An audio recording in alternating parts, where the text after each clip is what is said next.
শুভ সকাল বন্ধুরা, আমি প্রিয়াঙ্কা। কেমন আছো সবাই? আশা করছি সবাই খুব ভালো আছো এবং সুস্থ আছো। শিবপ্রিয়াস ডেলি লাইফস্টাইল চ্যানেলের আরও একটি নতুন ব্লগে তোমাদের সবাইকে অনেক স্বাগত আর অনেক ভালোবাসা জানিয়ে আজকের ব্লগটা এখন থেকে শুরু করছি। আর ওই যে ওদিকে আমার এনার্জি টনিক রেডি হচ্ছে। সকালবেলার কাজকর্মগুলো সেরে নিয়ে এবার দৈনন্দিন রুটিনের কাজে চলে আসলাম। সকালে জলখাবারটা বানিয়ে নিতে হবে। আর ওই দেখো আমাদের গাছের এঁচড়, গতকাল অনেকগুলো এঁচড় পাড়া হয়েছিল। আর যারা যারা এঁচড় পায়নি, মানে যাদেরকে দেওয়া হয়নি তাদেরকে তো দেওয়া হয়েই ছিল, উপরন্তু এতগুলো এঁচড়ই পাড়া হয়েছিল যে যারা পেয়েছে তাদেরকেও আবার ডবল ডবল দেওয়া হয়েছে। তো অনেকগুলো এঁচড় পেড়ে সবাইকে দেওয়া হয়েছে। গাছের জিনিস না, সবাইকে দিয়ে ধুয়ে খেতেই কিন্তু খুব ভালো লাগে। বোন এসেছিল, বোনকেও একটা এঁচড় আমি দিয়ে দিয়েছি। আর মায়ের বাড়িতে পাঠাইনি, তার কারণ হলো মা তো এখন বাড়িতে নেই, বোনের বাড়িতেই রয়েছে আর ওখানেই রান্না মাই করছে। তো সেই কারণে মাকে জিজ্ঞেস করেছিলাম, মা বললো আমার কাছে আর পাঠাতে হবে না। তো এদিকে একটা এঁচড় আমি আমার জন্য রেখেছি। জানো তো, এই এঁচড়টা কিন্তু আমার ওই চর্বি আর মেটে দিয়ে রান্না করার ভীষণ ইচ্ছে রয়েছে। দেখা যাক, কেউ যদি এনে দেয় অবশ্যই এটা আমি সেইটা দিয়েই রান্না করব। আর তোমাদেরকে অবশ্যই সেই রেসিপিটাও শেয়ার করব। আর আজকে দেখলাম ফ্রিজে কোয়াশ রয়েছে, 3টে কোয়াশ ছিল, তো ভাবলাম আজকে একটা দিয়ে রান্না করেই নিই। এই কোয়াশের তরকারিটা আমাদের বাড়িতে সবাই দেখছি খুব ভালোভাবেই খাচ্ছে। রুটির তরকারি এইরকম বেশ ঝাল মিষ্টি করে রান্না করলে ভালোই লাগে খেতে। আলু আর কোয়াশটা একটু সেদ্ধ করে নিলে রান্না করতে বেশ তাড়াতাড়িই হয়। আর সকালে আমার যা তাড়াহুড়ো থাকে, তাতে করে ওই রসিয়ে কষিয়ে সকালে রান্না করার মতন অবস্থাতে এখন আর আমি নেই। তো এই দিকটাতে মিঠু আর বাবুসোনার জন্য পেয়ারা টুকরো করে নিয়েছি আর ওদেরকে দিয়ে নিচ্ছি। ওরা যে পেয়ারা কি ভালো খায় কি বলবো।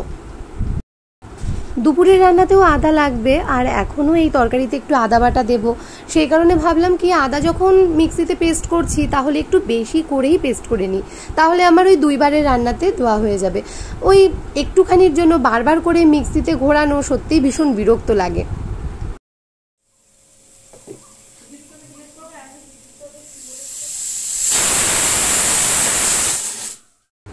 অল্প একটু তেল কড়াইতে দিয়েছিলাম তরকারিটা করব বলে, আর তাতে করে না মানে একটু বেশি তেলটা না জ্বলে গেছে। তো সঙ্গে সঙ্গেই আমি আবার গ্যাসটা একদম বন্ধ করে দিয়েছি, যেহেতু তেলটা বেশ জ্বলে গেছে। ওই একটুখানি তেলটা ঠান্ডা করে নিয়ে তারপর আমি এর মধ্যে একটু 5 ফোড়ন আর শুকনো লঙ্কা দিয়ে নিলাম। বেশি জ্বলে গেলে না তখন একদম ফোড়ন পুড়ে গেলে তরকারির একদম দফা রফা হয়ে যায়। ফোড়ন যদি ঠিকঠাক ভাজা হয় তাহলে কিন্তু তরকারির মধ্যে তার একটা সুন্দর ঘ্রাণ আসে। আর ফোড়ন পুড়ে গেলে পুরো তরকারিটাই একেবারে মাঠে মারা। তো সেই কারণেই গ্যাস বন্ধ করে নিয়েছিলাম আর তারপর ফোড়নটা দিয়ে নিয়ে গ্যাসটা জ্বালিয়ে নিয়েছি। আর এই যে তেলের মধ্যেই আমি ওই ফোড়নের মধ্যেই একটুখানি আদা, কাঁচা লঙ্কা আর একটু জিরের গুঁড়ো, অল্প একটু কাশ্মীরি লঙ্কার গুঁড়ো সমস্তটা জলে গুলে নিয়েছিলাম আর এর মধ্যে দিয়ে নিলাম। তার মধ্যে দিয়ে নিলাম অল্প একটু হলুদ গুঁড়ো, একটু লবণ, সমস্তটা দিয়ে মশলা কষিয়ে নিলাম। আর ওইদিকে তো আগে থেকে কোয়াশ আর আলু আমি সেদ্ধ করে রেখে দিয়েছি, সেইটাও এর মধ্যে দিয়ে খুব ভালোভাবে কষিয়ে নেব। আরও একটা জিনিস, সেটা হলো আলু আর কোয়াশের সাথে কিন্তু আমি একটু ছোলার ডাল দিই। যেমনটা ঠিক আমি পেঁপের তরকারি বানাই ঠিক তেমনভাবেই এই কোয়াশের তরকারিটাও করি। তোমরা আমাকে অনেকেই বলেছো একটু কালো জিরে কাঁচা লঙ্কা ফোড়ন দিয়ে তরকারিটা বানাতে, কিন্তু জানো তো কালো জিরে কাঁচা লঙ্কা ফোড়ন দিয়ে তরকারিটা ভীষণই লাইট হয়ে যাবে, আর তখন আর এত সুন্দরভাবে তরকারিটা তোমাদের দাদাভাই খেতে চাইবে না। আসলে প্রথমেই যে এমন মুখরোচক করে তরকারিটা খাওয়ানো শিখিয়েছি, তারপরে যখনই আমি ওই লাইটভাবে রান্না করব তখন বলবে কি, আজকে তরকারিটা তো একেবারেই ভালো হয়নি। মাছের ঝোলেও অনেকে আমাকে কোয়াশ দিয়ে রান্না করতে বলেছো, তো সেটা কোনোদিনও আমি করিনি, তবে হ্যাঁ একদিন আমি মাছের ঝোলে অবশ্যই ট্রাই করে দেখব। মশলা দিয়ে খুব ভালোভাবে কষিয়ে নিয়ে পরিমাণ মতন জল দিয়ে মিষ্টি দিয়ে ঢাকা চাপা দিয়ে নিলাম। গ্যাসটা একেবারে সিম করে দিয়ে এসেছি। আর ওদিকে তরকারিটা হতে হতে আমি এদিকে চায়ের বাসনগুলো মেজে ঘষে নিতে পারবো, এমনটাই করি জানো তো। একসাথে দুটো কাজ করে নেওয়ার সবসময় চেষ্টা করি, না হলে যে কিছুতেই পেরে উঠবো না। আজ আবার বাবানের পরীক্ষাও রয়েছে, ওদিকটাতে তরকারিটা হতে হতে যদি আমার এদিকে বাসন কোসনগুলো মাজা হয়ে যায় সত্যি অনেকটাই আমার উপকার হয়। ওদিকে কিন্তু আজকে আর আটা মাখা নেই, আটাটাও মেখে নিতে হবে।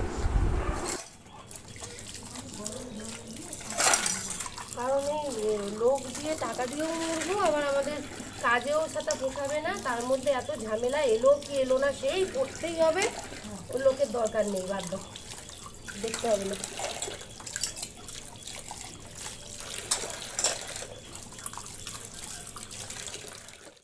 আজকে আরও একজন দিদির খোঁজ পেয়েছিলাম, তিনিও এসেছিলেন, কিন্তু তার আবার বক্তব্য অন্যরকম। তিনি আসবেন কিন্তু ঠাকুরঘরের ওদিকের কাজকর্ম সেরে দিয়ে উনি চলে যাবেন, আরও 2-1 বাড়ি কাজ সেরে এসে তবে উনি ওই 10:30 11টার দিকে আমার এঁটো বাসনগুলো মাজবেন। তাহলে বলো তো কত বাসন মানুষের ঘরে থাকতে পারে? আমার অতগুলো বাসন যদি এরকমভাবে এঁটো হয়ে আটকে থাকে, তাহলে আমি বাকি রান্নাগুলো করার জন্য বাসনগুলো কোথা থেকে পাবো? ভীষণই অসুবিধে না বলো? আর ওইভাবে তো সম্ভবও নয়, কারণ একদিকে উনি বাসন মেজে দিয়ে চলে যাবে, আমার তার আগের থেকেই রান্নাবান্না শুরু হয়ে যায়, একদিকে আমি রান্নাবান্না করতে থাকি, একদিকে বাসন কোসন সমস্ত মাজতে থাকি, এদিকে কলতলায় কাজ আমি করতেই থাকি টুকটাক। আর উনি যদি ওদিকে বাসন নিয়ে চাতালে বসে থাকে, তাহলে আমি কি করে কি করব? তার উপরে আবার তার মাসে 2টো কামাই হবেই, মানে এই 2টো কামাই উনি করবেনই, আর তার উপরে যদি শরীর খারাপ হয় বা বাড়িতে কেউ এলো, সেই ব্যাপারটা আবার আলাদা। তাহলে তো সেই একই ব্যাপারই হলো, কাজকর্ম সেই আমাকেই করতে হবে। তাই মাকে বললাম ছেড়ে দাও, কোনো দরকার নেই লোক রাখার, আপাতত যেমন চলছে তেমন চলুক, আমি তো চালিয়ে নিচ্ছি, করে তো নিচ্ছি, কিছু করার নেই, ছেড়ে দাও। লোকজন রেখে সেই টাকা দিয়েও মরতে হবে, আবার সেই ছুটি হুট করে কামাই, আমার সেই আবার মানে চিন্তা ভাবনা, তো সমস্ত কিছু মানে এদিক সেদিক ভেবে নিয়ে মা আর আমি এই ডিসিশনটাই নিয়েছি, আপাতত লোক রাখছি না। আর মা মোটামুটি একটু সুস্থ হয়ে গেলে, একটু মা যদি এদিকটা করতে পারে, আমার কিন্তু তখন আর এতটা অসুবিধা হবে না। এতদিন তো মা আমি দুজন মিলেই মোটামুটি কিছু বছর চালিয়ে আসলাম, তখনও তো আমাদের লোকের প্রয়োজন পড়েনি, শুধুমাত্র মা অসুস্থ হয়েছে বলেই এখন আমাদের একটা লোকের প্রয়োজন পড়েছে। তো যাই হোক, এদিকে আবার কিছু কাঁচাকুচি ভিজিয়ে নিয়েছি, আর এই যে সেগুলোকে কেচেও নিচ্ছি, আর মধ্যেখানে গিয়ে গ্যাসটা বন্ধ করে দিয়ে এসেছি। তরকারিটা এখনো নামানো হয়নি, তবে এই কাঁচাকুচিগুলো করে নিয়ে গিয়ে তরকারিটা নামিয়ে নেব। ওদিকে তরকারি নামিয়ে কড়াইটাও মাজা হয়ে গেছে। যতটা কাজ আর কি এগিয়ে রাখা যায় জানো তো, কোনো কাজই ফেলে রাখতে ইচ্ছে করে না। ফেলে রাখলে ভাবে কি যে সেই তো আমাকেই করতে হবে, তার থেকে বরঞ্চ যখন ভালো লাগছে, সময় আছে, তখন বরঞ্চ তখনকার কাজটাই সেরে নিই। তো এদিকটাতে আটা মেখে নিচ্ছি। আর বাবান আজকে ভাত খাবে না, কারণ বাবান বলেছে আজকে একটু ম্যাগি খাবে, আজকে ওর ভাত খেতে ইচ্ছেই করছে না। তো ওই যে স্কুল রয়েছে, আজকে পরীক্ষা রয়েছে, পরীক্ষায় যাওয়ার আগে ও ভাত খেয়ে নেবে, তো সেই কারণেই আজকে আর ওর জন্য ভাত আমি বসাইনি। ওদিকে আটা মাখাও সারা, আর তোমাদের দাদাভাইও চলে এসেছে, ও এখন ওদিকে স্নান করছে, আর এদিকে আমি রুটিগুলো সেঁকে নিচ্ছি। সবাইকে এবার একেবারেই গরম গরম রুটি সেঁকে খেতে দিয়ে নেব। কিছুদিন আগে আমার রুটি করা দেখে আমার এক বন্ধু আমাকে বলেছিলে যে আমার পুরো আটা মাখা থেকে রুটি সেঁকা অবধি পুরো প্রসিডিওরটা দেখাতে। আসলে যখন না তাড়াহুড়ো করে আমি ওই আটা মাখি বা রুটি করি, তখন না আমার খেয়াল থাকে না যে আমি পুরো প্রসিডিওরটা তোমাদের সাথে যে শেয়ার করব। আসলে কি ব্যাপারটা কিছুই নয়, আটাটা খুব সুন্দরভাবে মাখতে হবে অনেকক্ষণ সময় ধরে, আর তারপর না যখন বেলার সময় একটু খেয়াল রাখতে হবে যেন কোনো ভাঁজ না পড়ে, আর যখন সেঁকবে তখনও একটু খেয়াল রাখতে হবে যাতে রুটিগুলো সমানভাবে দুদিকটা তাপে, আর তারপরেই দেখবে সুন্দর করে একদম বলের মতন করে রুটিগুলো ফুলবে। আমিও প্রথমে পারতাম না জানো তো, তবে এই রুটি কিন্তু হাতে ধরে তোমাদের দাদাভাই আমাকে বেলাও শিখিয়েছে, ভাজাও শিখিয়েছে। আর এই তো কথায় কথায় রুটিগুলো আমার সব সেঁকা হয়ে গেছে, আর এই যে বাবা মারটা বেড়ে নিয়েছি, এরপর তোমাদের দাদাভাইয়েরটাও বেড়ে নেব।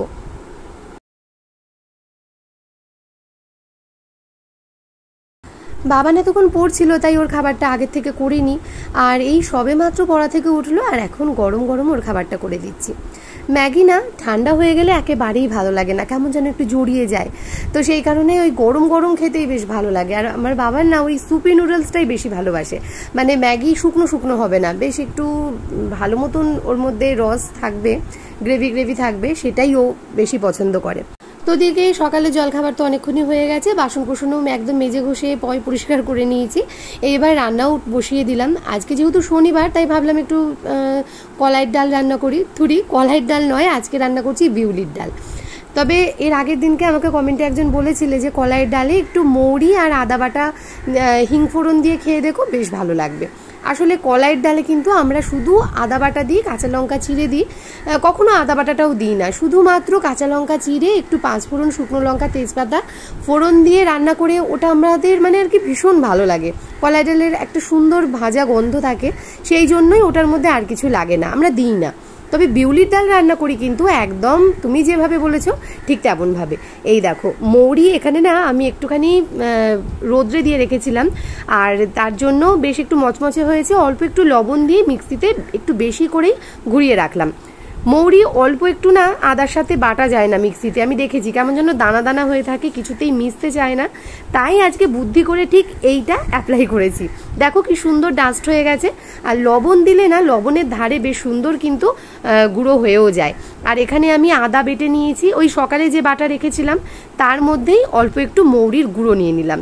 এবার এটাকে অল্প একটু জল দিয়ে আবার একটু মিক্সিতে ঘুরিয়ে নেবো, ব্যাস মৌরি আর আদার পেস্ট আমার একেবারে রেডি। এদিকে 4 পিস বেগুন ভাজবো মা বাবার জন্য। আর এদিকটাতে দেখো ডাল কিন্তু আমার একেবারেই সেদ্ধ হয়ে গেছে। বাবান যেহেতু ফোড়নের ডাল খায় না, তাই বাবানের সেদ্ধ ডাল নুন মিষ্টি কাঁচা তেল দিয়ে ফুটিয়ে নামিয়ে রেখে দিয়েছি। আর ডালটা এবার ফোড়ন দিয়ে নিলেই ব্যাস আজকের রান্না এখনকার মতন কমপ্লিট। তো এই যে তেলের মধ্যে দিয়ে দিলাম শুকনো লঙ্কা 5 ফোড়ন, আর তার সাথে অল্প একটু হিং। আমি সবসময় যে ফোড়নে তেজপাতা দিই তেমনটা নয়, কখনো দিই কখনো দিই না। তবে আজকে আমি ফোড়নে তেজপাতা দিইনি, এমনি শুকনো লঙ্কা আর 5 ফোড়ন হিং দিলাম। আর এর মধ্যে ওই বেটে রাখা মশলা অল্প একটু জল দিয়ে নিলাম। এর মধ্যে দিয়ে নিচ্ছি পরিমাণ মতন হলুদ, দিয়ে সমস্ত মশলাটা একটু ভালোভাবে কষিয়ে নিয়ে ডাল এর মধ্যে ফোড়ন দিয়ে নেব। আমার শ্বশুরবাড়িতে এই ডালটা না ভীষণ নুন ঝাল চড়া খাওয়া হতো, এখনও তেমনটাই হয়, কিন্তু মিষ্টি মা এই ডালটাতে একেবারেই আগে দিতেন না। তবে আমার না এই ডালে অল্প একটু মিষ্টি দিলে দেখেছি খেতে যেন ভালো লাগে, আর স্বাদটা না অনেকটাই বেশি যেন বেড়ে যায়। তো মাকে আমি বলতাম যে মা অল্প একটু মিষ্টি দাও, দেখবে ভালো লাগবে। তো তারপর থেকে মা ওই পরিমাণ মতন মিষ্টি এর মধ্যে দিত। তো সত্যিই তারপর থেকে মাও বলে যে হ্যাঁ সত্যি একটু মিষ্টি দিলে কিন্তু ডালটা খেতে ভালোই লাগছে। আমাদের প্রত্যেকটি ডালেই মিষ্টি দেওয়া হয়, শুধুমাত্র এই ডালটাতেই মিষ্টি মা দিতেন না। মা আর কি তার কোনো এক বড়দির কাছে দেখেছিলেন নাকি এইভাবেই ডালটা রান্না করতে, তার কাছ থেকেই শিখেছিলেন এবং সেইভাবেই করতেন। যাকে তিনি যে আমার কথা শুনে আমার কথা রেখেছেন সেটাই আমার কাছে বড় ব্যাপার। সবসময় যে বড়দের কাছ থেকেই শেখা যায় তেমনটা কিন্তু নয়, ছোটদের কাছ থেকেও কিন্তু বড়দের শেখার অনেক কিছুই থাকে। রান্নাবান্না সেরে নিয়ে ওদিকে ঘরদোর সমস্ত মোছা হয়ে গেছে, মিঠুকেও স্নান করিয়ে নিয়েছি, উঠোনটাও ঝাড় দিয়ে নিয়েছি। এইবার স্নানটাও সেরে নিলাম। বাবানকে তো বাবানের বাবা দিয়ে এসেছে, আর এই 1 ঘন্টা যে কিভাবে কেটে গেল নিজেও বুঝতে পারলাম না। এইবার যাব বাবানকে আনতে, স্নানটাও সারা হয়ে গেছে, যাই এবার রেডি হয়ে নিই। সেই যে দুপুরে আমি ক্যামেরা অফ করেছি তারপরে আর ক্যামেরা অনটা করাই হয়নি।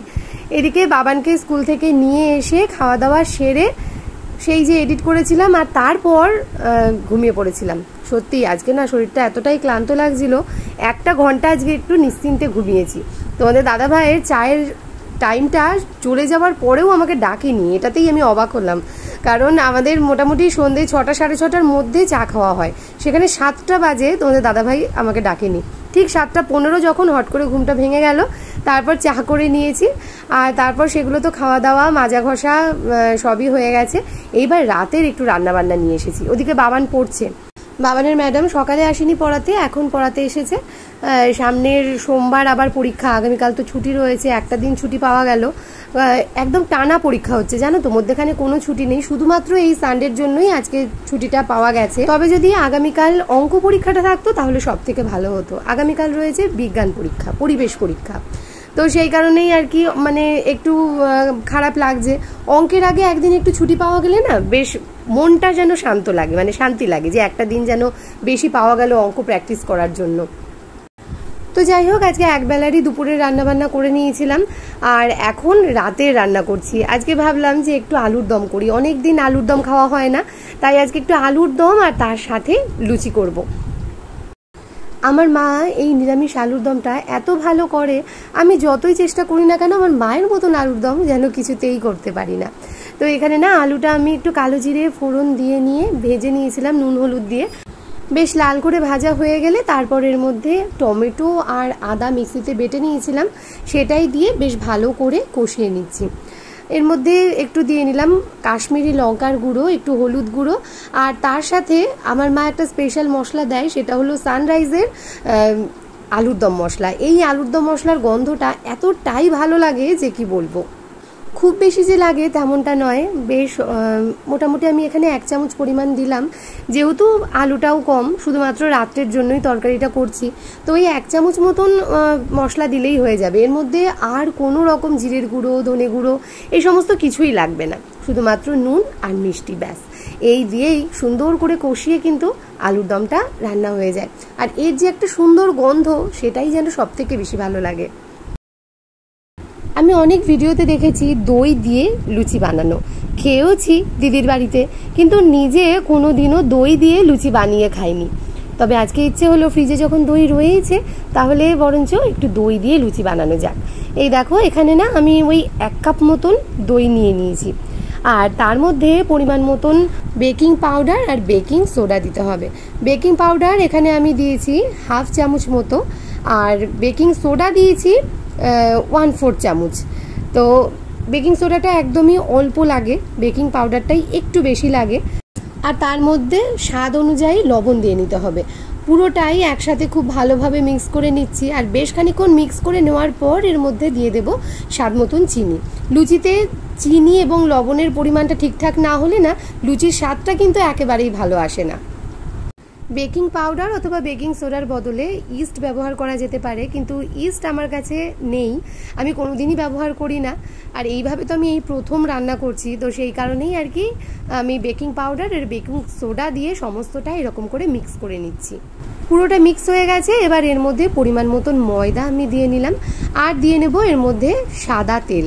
সমস্তটা দিয়ে খুব ভালোভাবে অল্প অল্প জল দিয়ে মিশিয়ে নিতে হবে। সুন্দর করে মন্ড বানিয়ে খানিকক্ষণ হাতে একটু তেল দিয়ে মাখিয়ে রেখে দিতে হবে, রেস্টিং টাইম দিতে হবে। ওদিকে আলুর দমটা নামানো হয়ে গেছে, আর বাবানের পড়াও হয়ে গেছে। বাবান পড়তে পড়তেই বারবার বলছিল যে আজকে আমার ভীষণ মাথার যন্ত্রণা করছে, ঘাড়ের যন্ত্রণা করছে। তো তখন না আমি খুব একটা আমল সত্যি কথা বলতে দিইনি। আমি ভাবছি ও তো এরকমটা করেই, দুষ্টুমি করে, পড়তে বসলেই নানান রকম অজুহাত ছুতো শুরু হয়। তো সত্যিই আমি আমল দিইনি, আর তখন আমি ওর গায়ে হাত দিয়েও দেখিনি। কিন্তু পড়া হয়ে যাওয়ার পর আমাকে যখন এসে জড়িয়ে ধরলো, তখন দেখলাম কি সত্যিই তো ওর গাটা ভীষণ ছ্যাঁকছ্যাঁক করছে। এখন দেখছি গায়ে জ্বরটা বেশ, মানে মোটামুটি 100-র উপরে জ্বর রয়েছে। ছেলেটা না একদম মানে নেতিয়ে গিয়েছে যাকে বলে। তো এদিকে ওকে আমি একটু হরলিক্স আর বিস্কুট খেতে দিলাম, দিয়ে তারপর জ্বরের ওষুধটা খাইয়ে দিচ্ছি। আগামীকাল পরীক্ষা রয়েছে, জ্বর যদি না কমে তাহলে তো কালকে ভীষণই অসুবিধার মধ্যে পড়ে যাবে বাবান। পরীক্ষা না দিতে পারলে সত্যিই ভীষণই কষ্টকর হবে ব্যাপারটা। এত পড়াশুনো করে খেটে খুঁটে যদি পরীক্ষাটাই না দিতে পারে, ওরও মনটা খারাপ হবে, আমারও মনটা খারাপ হবে। তাছাড়াও ছেলেটা সুস্থ হওয়াটাও ভীষণই দরকার। তো ওষুধ খেয়ে নিয়ে আমি বললাম তুই খানিকক্ষণ বসে তারপর শুয়ে থাক, এদিকে আমি খাবার করে নিই, তারপর বরঞ্চ খেয়ে দিয়ে ঘুমিয়ে পড়িস, আজকে আর পড়তে হবে না। এদিকে 1 ঘন্টা মতো আমি ময়দাটা মেখে রেখে দিয়েছিলাম, আর তাতে করে না ময়দাটা এত সুন্দর সফট হয়েছে যে কি বলবো। যেহেতু দই দিয়ে মাখা, সেই কারণেই কিন্তু দারুণ হয়েছে। এবার লুচি ভেজে খাওয়া যাক, দেখা যাক কেমন হয়েছে খেতে। তবে আমি যে দই দিয়ে এত রকম উপকরণ দিয়ে মেখে রান্নাটা করেছি, সেটা আমার শ্বশুরমশাইকে একেবারেই বলা যাবে না। সমস্ত সিক্রেট শাশুড়ি মাকে বলা যায়, কিন্তু শ্বশুরমশাইকে একেবারেই বলা যায় না। কারণ উনি যখনই শুনবেন না যে এটাকে আমি এইরকমভাবে টক দই দিয়ে রান্না করেছি, তখন বলবে ওই জন্য লুচিটা টক টক লাগছিল। সেই কারণে যদি না বলি কিছুতেই বুঝতে পারবে না, দরকার নেই, নাই বা বললাম। এতদিন সংসার করতে করতে একটা জিনিস কিন্তু খুব ভালোভাবেই শিখেছি, সব কিছুই পুরুষ মানুষদের কানে দিতে নেই, কিছু জিনিস নিজের মধ্যে রাখতে হয়। কিছু ময়দা আমি বেলে নিলাম, আর তারপর ভেজে নিচ্ছি। কি বলতো, আমি না একবারে সমস্তটা করে নিতে পারি না। মানে ধরো ওই যে ওদিকে লুচি ভাজছি আর একদিকে আমি বেলছি, এমনটা আমি করতে পারি না। ধরো বাবা মায়ের এবং বাবানের এই 3 জনের লুচিটা আমি বেলে নিলাম, তারপর ওই 3 জনেরটা ভেজে নিয়ে তুলে ওনাদেরকে খেতে দিয়ে নিয়ে তারপর ধরো তোমাদের দাদা ভাইয়ের আমার 2 জনেরটা ভেজে নেব, এমনটাই করি। পরোটা বলো লুচি বলো আমি এইভাবে করতে পারি না, কিন্তু রুটিটা পারি। রুটি আমি ওদিকে বেলতে বেলতে ভাজতে পারি, ওটাতে আমার কোনো অসুবিধা হয় না। তো এই হলো আজকের আমাদের রাত্রের ডিনার। তো চলো খেতে দিয়ে নিই। তো আজকের ব্লগটা না এইখানেই শেষ করছি। কেমন লাগলো আজকের ব্লগটা জানাতে ভুলো না। সবাই ভালো থেকো, সুস্থ থেকো, অলওয়েজ হ্যাপি থেকো। আর হ্যাঁ, আমায় মনে রেখো, আমার ভিডিওর অপেক্ষায় থেকো। তাহলে আজ আসি, টাটা।